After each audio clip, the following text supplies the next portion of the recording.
আমি প্রথম যখন ইউনূস সরকারের সাথে দেখা করতে গেছিলাম, এই আমার সামনে আছে আমাদের মহাসচিব, যুগ্ম মহাসচিব, অনেক কথাবার্তা বলার পরে আমি স্পেশাল বলেছিলাম, জনাব, কোন অবস্থাতেই পাশ্চাত্যদের কোন আদর্শ, নীতি, সংস্কৃতি আমাদেরকে চাপিয়ে দিবেন না।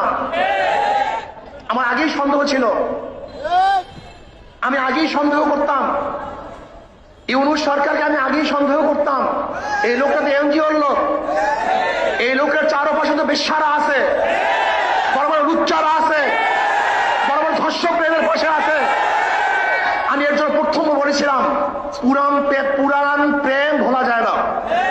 ইউনূস সরকারের সাথে যেই ওই পতিতাদার সম্পর্ক, এই সম্পর্ক সে ভুলতে পারে নাই। এর জন্য আমি প্রথমেই বলেছিলাম যে খবরদার বিদেশে কোনো অপসংস্কৃতি আমাদেরকে চাপিয়ে দেবে।